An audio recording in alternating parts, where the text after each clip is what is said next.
أعوذ بالله من الشيطان الرجيم بسم الله الرحمن الرحيم الحمد لله رب العالمين الرحمن الرحيم مالك يوم الدين إياك نعبد وإياك نستعين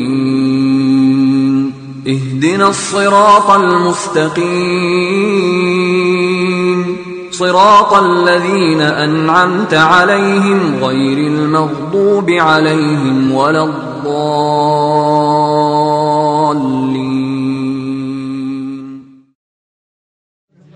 Bismillahirrahmanirrahim. Assalamualaikum warahmatullahi wabarakatuh. Innal hamdalillah nahmaduhu wa nasta'inuhu wa nastaghfiruh wa na'udzu billahi min shururi anfusina wa sayyiati a'malina. Man yahdihillahu fala mudilla lahu wa man yudlil fala hadiyalah. Wa asyhadu an la ilaha illallah wahdahu la syarika lah. Wa asyhadu anna Muhammadan abduhu wa rasuluh. Ya ayyuhalladzina amanu taqullaha haqqa tuqatih wa la tamutunna illa wa antum muslimun. Ya ayyuhan nasu taqu rabbakumul ladzi khalaqakum min nafsin wahidah wa khalaqa minha zawjaha wa batha minhuma rijalan katsiran wa nisaa'a wattaqullaha alladzi tasaaluna bihi wal arham innallaha kana 'alaikum raqiba. Ya ayyuhalladzina amanu taqullaha wa qulu qawlan sadida yuslih lakum a'malakum wa yaghfir lakum dhunubakum wa man yuti'illaha wa rasulahu faqad faza fawzan 'azima. Amma ba'du, fa inna asdaqal hadithi kitabullah wa ahsanul hadi hadi Muhammadin sallallahu alaihi wa ala alihi wa sallam wa syarrul umuri muhdatsatuha wa kullu muhdatsatin bid'ah wa kullu bid'atin dhalalah wa kullu dhalalatin finnar. Bapak-bapak, ibu-ibu, ikhwani kaum muslimin rahimanillah wa iyyakum. Alhamdulillah, kita bersyukur pada Allah Subhanahu wa taala dengan segala nikmat yang telah Allah berikan. Termasuk kita bisa duduk kembali berkumpul di sini dalam majelis ilmu syar'i. Pada hari ini, hari Jumat, tanggal 1 Muharram 1431 Hijriah. Salawat dan salam semoga selalu Allah berikan pada Nabi kita Nabi Muhammad sallallahu alaihi wa ala alihi wasallam, pada keluarga beliau, para sahabat, para kerabat, dan orang-orang yang mengikuti beliau sampai hari kiamat kelak. Ibu-ibu yang dimuliakan oleh Allah Subhanahu wa taala, bapak-bapak yang dirahmati oleh Allah Subhanahu wa taala,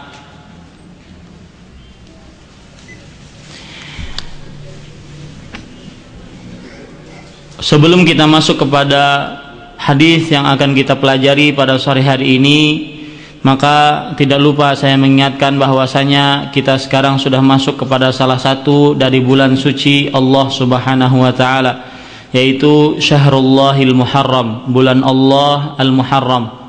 Dan di dalam bulan Al-Muharram seorang muslim dianjurkan dengan beberapa pekerjaan amal ibadah. Dan sepertinya Allah Subhanahu wa taala menginginkan kita agar setiap kali memasuki musim-musim, kita diinginkan oleh Allah Subhanahu wa taala tidak lepas daripada beribadah kepada Allah Subhanahu wa taala. Para ikhwah dan akhwat rahimanillah wa iyyakum, salah satu amalan yang paling utama ketika di bulan Ramadan ini adalah memperbanyak berpuasa.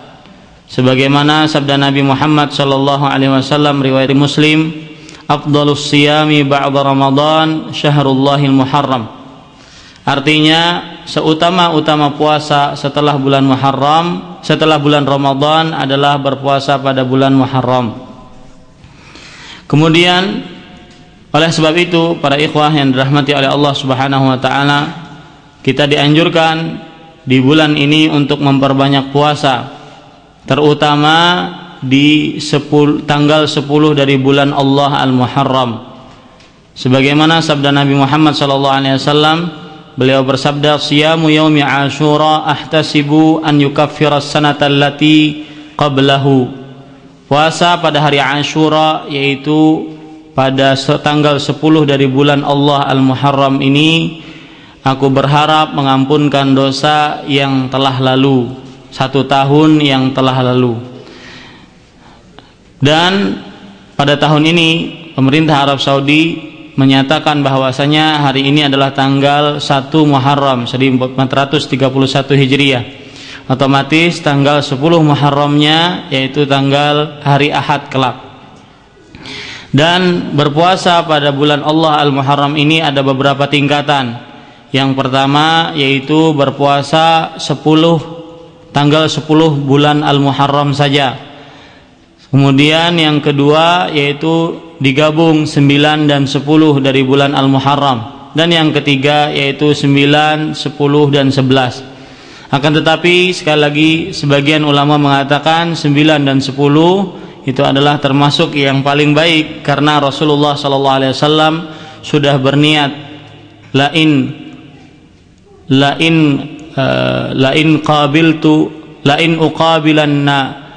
lain baqitu ila qabilin la asummanna tasu'. Artinya kalau seandainya aku masih hidup akan tahun depan, maka sungguh aku akan berpuasa pada tanggal 9 bulan Al-Muharram.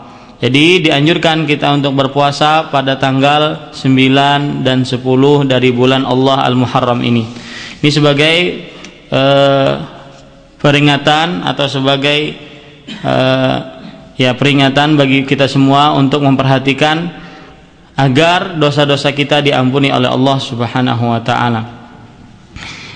Bapak-bapak dan ibu-ibu yang dimuliakan oleh Allah Subhanahu wa taala, hadis yang akan kita pelajari pada sore hari ini adalah hadis qudsi yang berbunyi, an Anas ibni Malik radhiyallahu anhu qala sami'tu Rasulullah sallallahu alaihi wa ala alihi wasallam yaqul. Dari Anas bin Malik radhiyallahu anhu, beliau berkata, sami'tu Rasulullah sallallahu alaihi wasallam yaqul, aku telah mendengar Rasulullah sallallahu alaihi wa alihi wasallam bersabda, qala Allah ta'ala, Allah berfirman, ya bena Adam, wahai anak Adam, innaka ma da'autani wa rajautani ghafartu laka ala ma kana minka wala ubali. Sesungguhnya selama engkau berdoa kepadaku dan berharap kepadaku, maka niscaya aku akan ampuni engkau atas apa yang telah engkau kerjakan, dan aku tidak peduli. Ya bena Adam, wahai anak Adam, lau balagat dzunubuka ananas sama, kalau seandainya dosa-dosamu sampai ke langit-langit dunia, thumma astaghfartani, kemudian engkau meminta ampun untukku, ghafartu laka, maka pasti aku akan ampuni. Ya bena Adam, innaka law ataitani biqurabil ardi khataya, wahai anak Adam, sesungguhnya jikalau engkau mendatangi aku dengan sejagat raya kesalahan, thumma laqitani la tusyriku bi syai'a, kemudian engkau mendapati aku dalam keadaan tidak menyekutukanku dengan sesuatu apapun, la ataituka bi qurabiha maghfirah, maka niscaya pasti aku akan datangi engkau dengan sejagat raya ampunan. Rawahu Tirmidzi, hadis diriwayatkan oleh Imam Tirmidzi, wa qala haditsun hasan, dan Imam Tirmidzi berkata hadis ini adalah hadis yang hasan. Para ikhwah dan akhwat rahimanillah wa iyyakum, hadis ini adalah hadis yang sangat agung, dan ini adalah hadis qudsi yang mana Allah Subhanahu wa taala berfirman di dalam hadis ini. Hadis ini menunjukkan bagaimana agungnya kasih sayang dan agungnya ampunan Allah Subhanahu wa taala, rahmat Allah Subhanahu wa taala kepada hamba-hambanya. Dan dengan hadis ini diharapkan kita tidak mudah menjadi seorang hamba yang berputus asa, suka berputus asa dan tidak mengharap ampunan, kasih sayang, rahmat Allah Subhanahu wa taala. Sebagaimana firman Allah Subhanahu wa taala di dalam Al-Qur'an, "Qul ya ibadiyalladzina asrafu ala anfusihim la taqnatu min rahmatillah." Qul ya ibadiyalladzina asrafu ala anfusihim la taqnatu min rahmatillah. Artinya, katakanlah wahai Nabi Muhammad sallallahu alaihi wasallam, wahai hamba-hambaku yang mereka itu telah melampaui batas atas dirinya sendiri, yang banyak mempunyai dosa, yang banyak melakukan kesalahan, yang tidak tahu akan hak-hak Allah Subhanahu wa taala. Ala anfusihim la taqnatu min rahmatillah. Janganlah kalian putus asa daripada rahmat Allah, kasih sayang Allah, ampunan Allah Subhanahu wa taala. Kemudian di dalam hadis ini Allah Subhanahu wa taala berkali-kali memanggil anak keturunan Adam, ibna Adam, ibna Adam, ibna Adam. Kita semua anak keturunan Adam, wahai anak keturunan Adam, wahai anak keturunan Adam. Ini adalah salah satu panggilan Allah Subhanahu wa taala kepada hamba-hambanya yang sangat disayangi oleh Allah Subhanahu wa taala. Allah menginginkan kita diampuni oleh Allah. Allah menginginkan kita dirahmati, dikasih sayangi oleh Allah Subhanahu wa taala. Kemudian di dalam hadis ini juga Allah Subhanahu wa taala mengulang beberapa kali, ghafartulaka, ghafartulaka, ghafartulaka. Aku ampuni engkau, niscaya aku ampuni engkau, niscaya aku ampuni engkau. Oleh sebab itu sekali lagi para ikhwah yang dirahmati oleh Allah Subhanahu wa taala, kita dari pembacaan hadis ini kita harapkan kita tidak mudah menjadi seorang muslim yang senantiasa selalu berputus asa dengan apa yang kita dapati di dunia ini, tetapi kita selalu bergantung kepada Allah dengan rahmat-rahmatnya dan dengan kasih sayangnya. Para ikhwah yang dirahmati oleh Allah Subhanahu wa taala, di dalam hadis ini menunjukkan 3 terbesar penyebab diampuninya dosa. Ya, inti pembicaraan atau judul kita pada sore hari ini adalah 3 terbesar penyebab diampuninya dosa. Yang pertama secara umum saya sebutkan dari 1 sampai 3. Yang pertama yaitu doa dengan berharap. Doa dengan berharap. Yang kedua yaitu beristighfar. Yang ketiga yaitu mentauhidkan Allah Subhanahu wa taala dan tidak mensekutukannya dengan sesuatu apapun. Saya ulangi, judul kita pada sore hari ini dari hadis ini yaitu 3 terbesar penyebab diampuninya dosa oleh Allah Subhanahu wa taala. Yang pertama yaitu doa dengan berharap kepada Allah Subhanahu wa taala. Doa dibarengi dengan rasa harap. Yang kedua yaitu dengan beristighfar. Yang ketiga yaitu dengan mentauhidkan Allah dan tidak mensekutukannya dengan sesuatu apapun. Para ikhwah yang dirahmati oleh Allah Subhanahu wa taala, sebab yang pertama, doa dibarengi dengan rasa harap. Ketahuilah para ikhwah yang dirahmati oleh Allah Subhanahu wa taala, bahwasanya doa termasuk amal ibadah yang sangat agung, yang mempunyai tempat tersendiri di dalam Al-Qur'an dan di dalam hadis-hadis Rasulullah sallallahu alaihi wasallam. Doa mempunyai, betul kan Pak?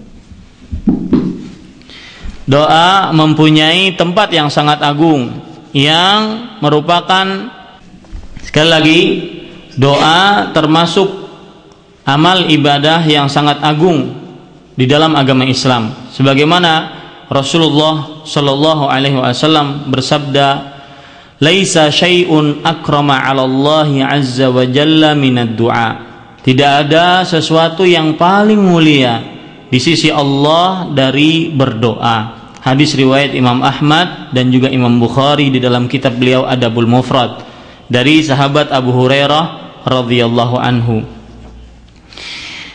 Imam Asy-Syaukani mengatakan, qila wajhu dzalika annahu yadullu ala qudratillah wa ajzud da'i. Kenapa doa termasuk